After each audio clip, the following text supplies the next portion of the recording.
മണിക്കൂറുകളോളം ചർച്ച നടത്തിയിട്ടും കേരളത്തിലെ UDF മുഖ്യമന്ത്രിയെ പ്രഖ്യാപിക്കാൻ ഹൈക്കമാൻഡിന് സാധിക്കാത്തത് വലിയ നിരാശ ഉണ്ടാക്കുന്നുണ്ട് എന്നത് സത്യമാണ്.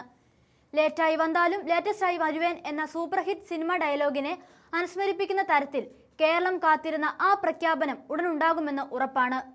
AICC അധ്യക്ഷൻ മല്ലികാർജുൻ ഖാർഗെയും രാഹുൽ ഗാന്ധിയും മണിക്കൂറുകളോളം രമേശ് ചെന്നിത്തല, VD സതീശൻ, KC വേണുഗോപാൽ എന്നിവരുമായി ചർച്ച നടത്തിയെങ്കിലും അന്തിമമായി ഒരു പേരിലേക്ക് എത്താൻ ഇവർക്ക് സാധിച്ചിട്ടില്ല. ഏറ്റവും ഒടുവിലായി പന്തിപ്പോൾ സോണിയാഗാന്ധിയുടെ കോർട്ടിലാണ്. കേരളത്തിലെ പുതിയ മുഖ്യമന്ത്രി ആരെന്ന കാര്യത്തിൽ അന്തിമ തീരുമാനം സോണിയാഗാന്ധിയുമായി കൂടി ചർച്ച നടത്തിയ ശേഷം അറിയിക്കുമെന്ന് രാഹുൽ ഗാന്ധി പ്രഖ്യാപിച്ചിരിക്കുകയാണ്. മുഖ്യമന്ത്രി സ്ഥാനത്തേക്ക് പരിഗണിക്കപ്പെടുന്ന VD സതീശൻ, രമേശ് ചെന്നിത്തല, KC വേണുഗോപാൽ എന്നിവർ ഈ പദവിക്ക് ഒരുപോലെ അർഹരാണെന്നും മെറിറ്റ് കൂടി പരിഗണിച്ച് ഹൈക്കമാൻഡ് തീരുമാനം പ്രഖ്യാപിക്കുമെന്നും അദ്ദേഹം വ്യക്തമാക്കുന്നുണ്ട്. ഡൽഹിയിൽ കോൺഗ്രസ് അധ്യക്ഷൻ മല്ലികാർജുൻ ഖാർഗെയുടെ വസതിയിൽ നടന്ന നിർണായക യോഗത്തിലാണ് രാഹുൽ ഗാന്ധി ഇക്കാര്യം അറിയിച്ചത്. 3 മണിക്കൂർ നീണ്ട കൂടിക്കാഴ്ചയിൽ കേരളത്തിൽ നിന്നുള്ള നേതാക്കളുടെ നടപടികൾക്കെതിരെ രാഹുൽ ഗാന്ധി കടുത്ത ഭാഷയിൽ പ്രതികരിച്ചിരുന്നു.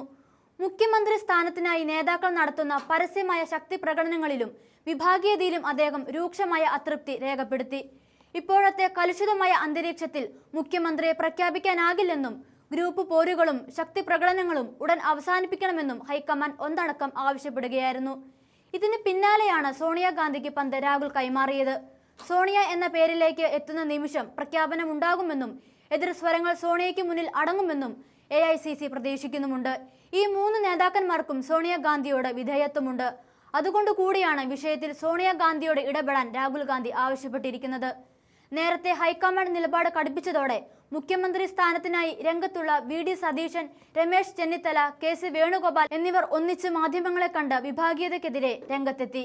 തങ്ങൾക്കായി പ്രവർത്തകർ തെരുവിൽ പ്രകടനങ്ങൾ നടത്തരുതെന്നും അത്തരം നടപടികൾ സാധാരണക്കാരായ കോൺഗ്രസ് പ്രവർത്തകർക്ക് വേദന ഉണ്ടാക്കുന്നതാണെന്നും അവർ സംയുക്ത പ്രസ്താവനയിൽ പറഞ്ഞു.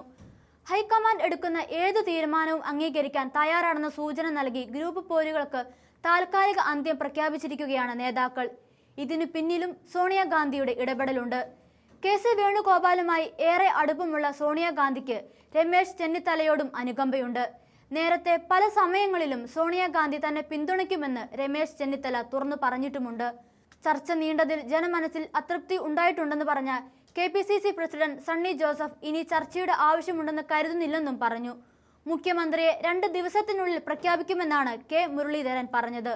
വേവോളം കാത്തിരുന്നാൽ 6 വോളം കാത്തിരിക്കണമെന്നായിരുന്നു മുരളീധരന്റെ പ്രതികരണം.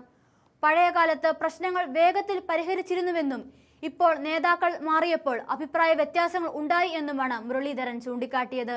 ഇത്തരം നിലപാടുകൾക്ക് ഇടയിലാണ് സോണിയാഗാന്ധിയുടെ ഇടപെടൽ ഉണ്ടായിരിക്കുന്നത്. വിധി വരുമ്പോൾ 3-ൽ 1 മുഖ്യമന്ത്രിയാകുമെന്ന് മാത്രം ഇപ്പോൾ പറയാം. വാദം കേട്ട 2-അംഗ ബെഞ്ചിൽ പാർട്ടി അധ്യക്ഷൻ മല്ലികാർജുൻ ഖാർഗെയും ലോക്സഭയിലെ പ്രതിപക്ഷ നേതാവ് രാഹുൽ ഗാന്ധിയുമാണ് ഉണ്ടായിരുന്നത്. സ്വന്തം കേസ് വാദിച്ച് KC വേണുഗോപാലും VD സതീശനും രമേശ് ചെന്നിത്തലയും. വിളിപ്പേരിൽ പോലും വക്കീലുള്ള KPCC പ്രസിഡന്റ് സണ്ണി ജോസഫും ബെഞ്ചിന് മുൻപാകെ ഹാജരായി.